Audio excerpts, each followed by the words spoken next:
히브리서 13장 오늘 제목은 우리가 드리는 진정한 예배라는 제목입니다. 자, 우리는 누구나 앞으로 하나님 앞에 여러분들 서게 될 것입니다. 순서는 알 수 없습니다. 우리가 나이가 어리다고 빨리 하나님 앞에 안 서는 것도 아니고 우리가 죽음 앞에는 순서가 없는 것입니다. 그리고 우리가 또한 매일 하나님 앞에 우리 자신을 서게 됩니다. 자, 그러면 하나님께서는 여러분 개인을 무엇을 보고 있을까요? 내가 지금 하나님 앞에 섰다 생각해 보세요. 여러분들이 지금까지 어떠한 삶을 살아왔으며 하나님께서는 우리를 통하여 우리에게 어떤 삶을 원하는 걸까? 우리 삶 자체가 예배라는 것입니다. 그래서 오늘 본문을 통하여 우리가 하나님께서 하나님을 믿는다는 것은 구별되어 하나님께 예배하는 삶을 말하는 것입니다. 그래서 이스라엘 백성들이 애굽이라는 곳에 종살이 할 때에 하나님께서는 모세로 통하여 바로 왕에게 가서 내 백성이 나에게 예배하기 위하여 내 백성을 좀 놔두라. 내 백성을 내가 데리고 가서 나에게 예배하는 사람으로 따로 구별하겠다 하니까 바로 왕이 어떻게 했습니까? 10가지 재앙을 다 내릴 때까지 그들을 놓아주지 않았지요. 오늘날 마찬가지입니다. 우리가 하나님께 이렇게 앉아서 예배하고 하나님을 부른다는 것 자체가 얼마나 어려운 일인지 모릅니다. 그냥 우연히 되는 게 아니라는 거죠. 마귀는 한없이 우리를 예배하지 못하도록 여러분들의 손발을 잡고 있다는 것입니다. 거기에서 해방되어 하나님 앞에 예배한다는 것은 기적이라는 겁니다. 하나님께서 여러분들을 불러서 예배한다는 것은 엄청난 축복과 은혜라는 것을 우리가 알아야 됩니다. 오늘날 우리 교회마다 이렇게 예배합니다. 그러면 예배 시간에 엉뚱하지 않은 사람이 참 많죠. 딴 생각하고 이거 끝나고 또 무슨 밥을 먹으러 갈까? 오늘 목사님 설교가 어떨까? 여러분들 안에 여러 가지의 생각으로 앉아 있을 것입니다. 그런데 하나님께서는 우리에게 예배가 무엇일까? 오늘 본문 히브리서 이제 끝장이죠. 13장이. 그래서 오늘 정말 나는 그동안 진정한 예배의 삶을 살았는가? 여러분들을 오늘 비치는 시간이 될 것입니다.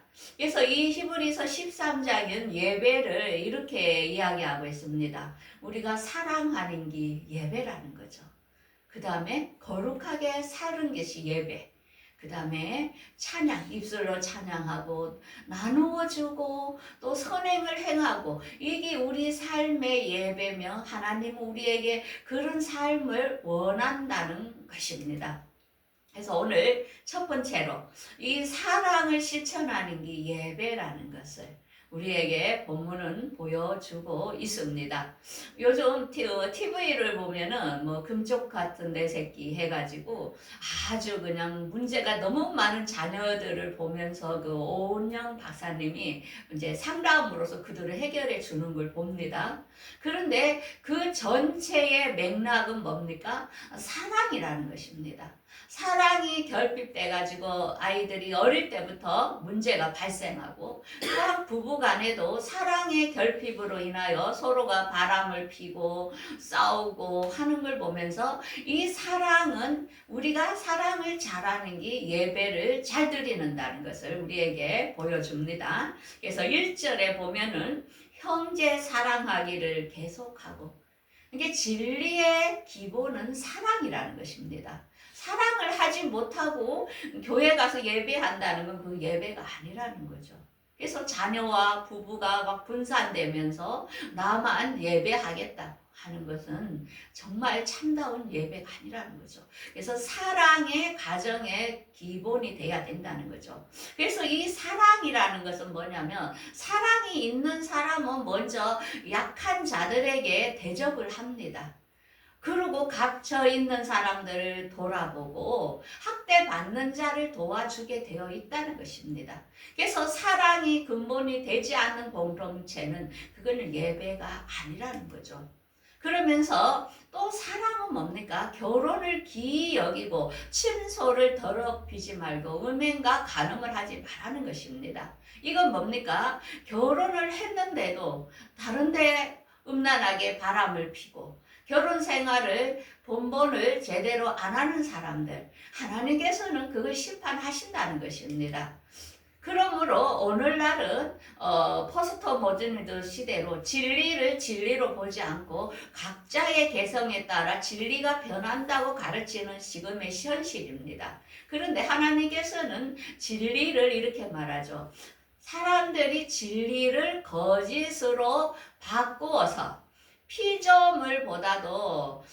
피조물을 조물조보다 더 경배한다는 것입니다. 한마디로 하나님은 제껴놓고 인간의 생각대로 법을 만들고 인간이 좋은 법대로 행하는 게 지금 현실의 법이라는 것입니다.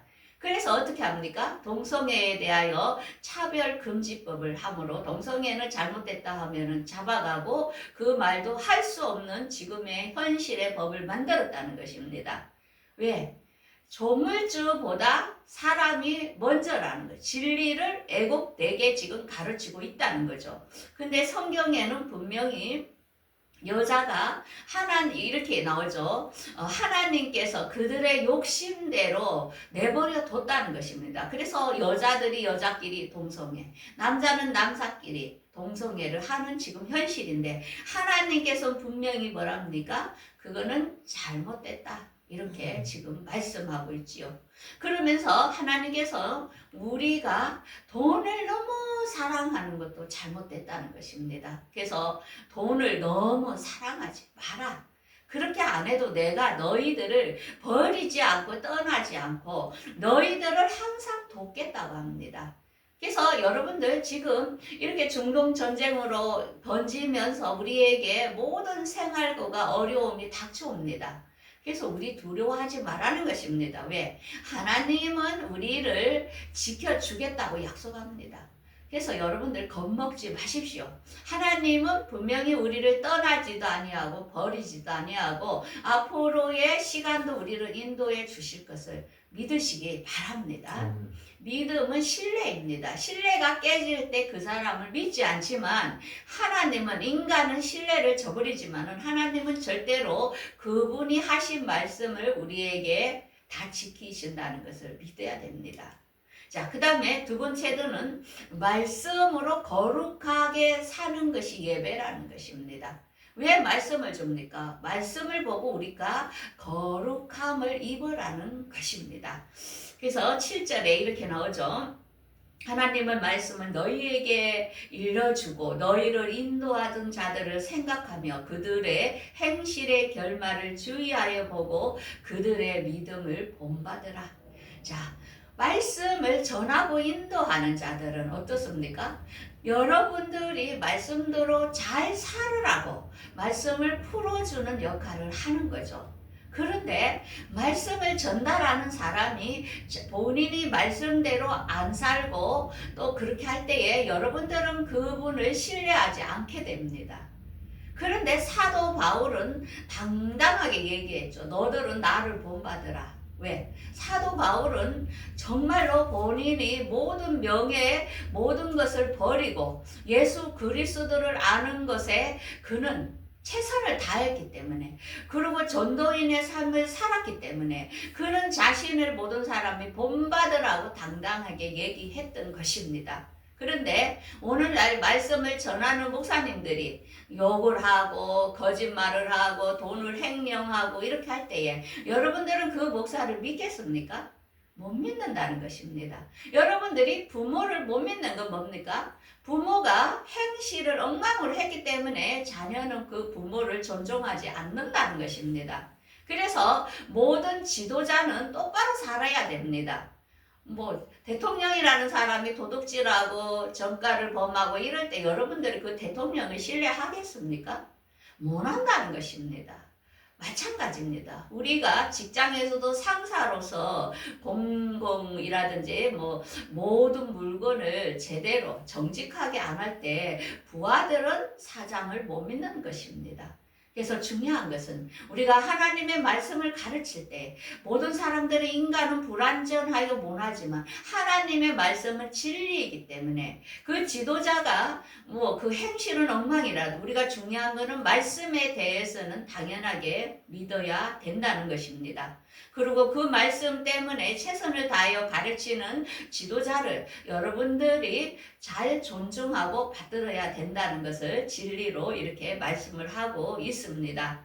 그러면서 다른 교훈에 끌리지 말고 마음을 은혜로서 굳게 하라는 것입니다. 이게 말씀으로서 여러분들이 안에 심령을 견고하게 하라는 것입니다. 그러면서 11절에 죄를 위한 짐승의 피는 대제사장이 가지고 성소에 가고 그 육체는 영문 밖에서 불사르나니, 예전에는 대제사장이 짐승을 태워서 그 피를 그 지성소에 가서 이렇게 하나님께 제사함을 들었습니다. 그런데 예수님께서 오시면서 12절에 예수님께서는 자기의 몸을 어떻게 영문 밖에 가서 십자가에서 제사를 드렸다는 것입니다. 그래서 이 죄라는 것은 엄청나게 거룩하게 되는 데에 너무나 장애를 주기 때문에 예수님께서는 우리의 죄를 위하여 영문 밖으로 가서 예루살렘 성을 지나서 그 밖에서 본인이 몸을 하나님께 화목 제물로 드렸다는 것을 우리가 알아야 됩니다. 그래서 예수님께서는 그의 모든 몸을, 그의 모든 치욕을 짊어지고 우리의 죄를 짊어지고 영문 밖에 가서 화목제물로 드렸는데, 그거는 우리에게 영구한 보석, 하늘나라를 주기 위하여 하나님께서는 그 몸서 죄를 대신하여 드렸다는 것입니다. 그래서 우리가 죄라는 것은 죄로 있어서는 거룩하게 될 수 없기 때문에 먼저 예수 그리스도를 믿고 우리가 거룩함에 참여를 해야 된다는 것입니다. 그래서 예수님께서 어떻게? 제사장, 성소가 아닌 영문 밖으로 나와서 골고다 언덕을 지나 예수님께서는 예루살렘 골고다 언덕에서 그의 몸을 영문 밖에서 제사를 드린 것을 알 수 있습니다. 그래서 구약에서는 이 예수님의 모습을 어떻게 이야기했냐면, 아사셀과 예수님, 그 염소, 순염소 2마리를 잡아서 하나는 하나님께 드렸고 한 염소는 안수해가지고 강야로 보내서 거기서 떨어져 죽게 했습니다. 그건 뭡니까?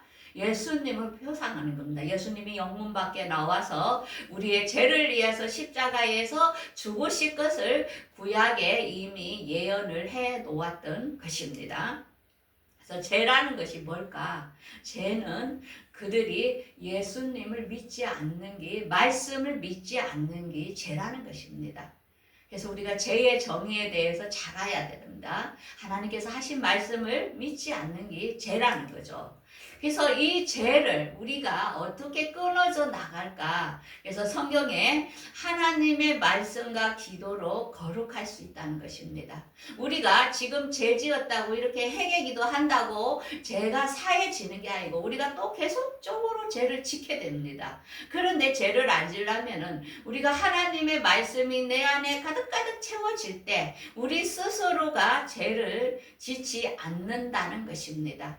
죄를 짓는 게 괴롭기 때문에 스스로 여러분들이 성결한 삶을 산다는 것입니다. 그래서 거룩하게 살려고 발버둥 치는 게 여러분들 하나님께 드리는 예배라는 것입니다. 그 다음에 세 번째로는 찬양과 선행과 나눔이 예배라는 것입니다.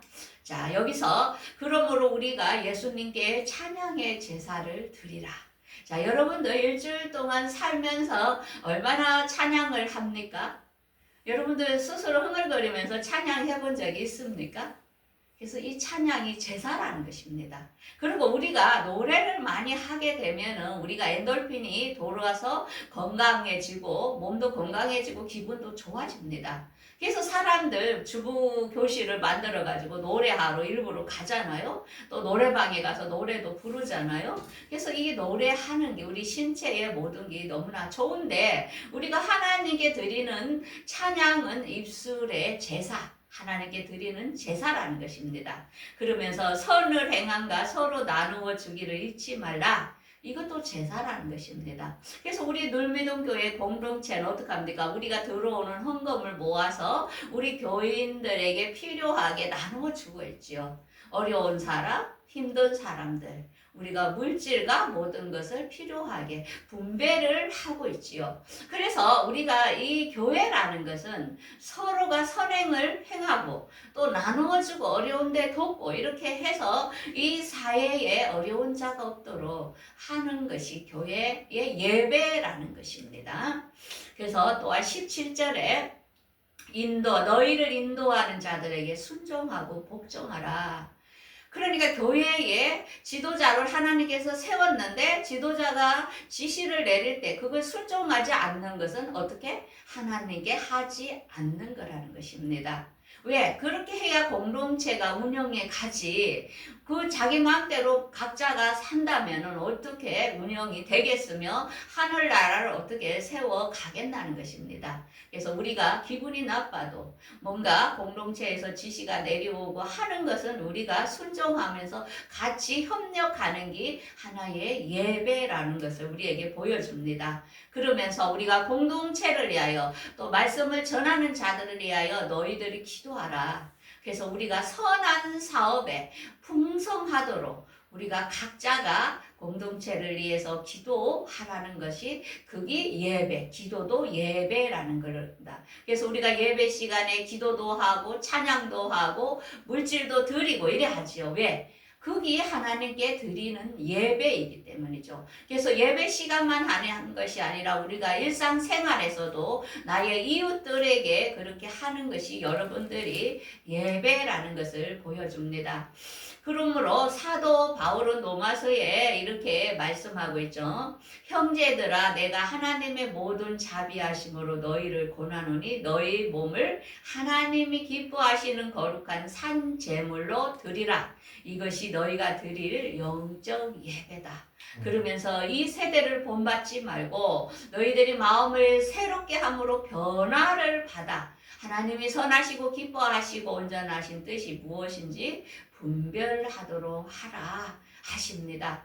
그래서 이제 여러분들 예배의 정의를 알았죠. 그래서 여러분들이 이런 삶을 살 때에 자 내가 지금 한번 생각해 보세요. 내가 사랑하는 삶을 살고 있나? 내가 거룩한 삶을 살고 있나? 내가 선한 행위를 하고 있나? 내가 잘 나누어 주느냐? 내가 찬양의 예배를 드리느냐? 여러분들 자신이 점검을 하면 됩니다. 그래서 우리는 하나님 앞에 죽음에는 순서가 없습니다. 우리는 매일 기도할 때 하나님 앞에 섭니다. 그러면 하나님께서는 내가 내 일상생활에 이런 것을 했는가를 보신다는 것입니다. 그래서 이 거룩함, 하나님께 거룩함과 화평함이 없이는 주를 보지 못한다고 분명히 말했습니다. 아무나 공중강림에 올라가는 건 아닙니다. 구별된 사람만 가는 것입니다. 여러분들이 그것에 참여 안 하려면 아무렇게나 살아도 됩니다.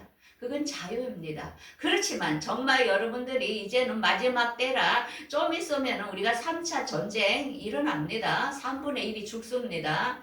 하나님의 말씀은 이루어집니다. 여러분들 어떻게 살 것입니다. 앞으로 또 팬데믹이 오면서 경제적으로 엄청 어려움이 올 건데 여러분들 하나님께서 여러분들을 돕지 않는다면 여러분들 살아날 수 없습니다. 그래서 여러분들이 누구를 신뢰할 것인가? 이 세상에 두려움이 오지만은 두려워하지 마십시오. 하나님은 여러분들의 아버지가 되고 여러분들이 하나님께 기도할 때에 하나님은 여러분들을 버리지 아니하시고 끝까지 지켜주신다는 것을 신뢰하고 여러분들 당당하게 하나님 앞에 설 수 있는 여러분들 되기를 바라겠습니다.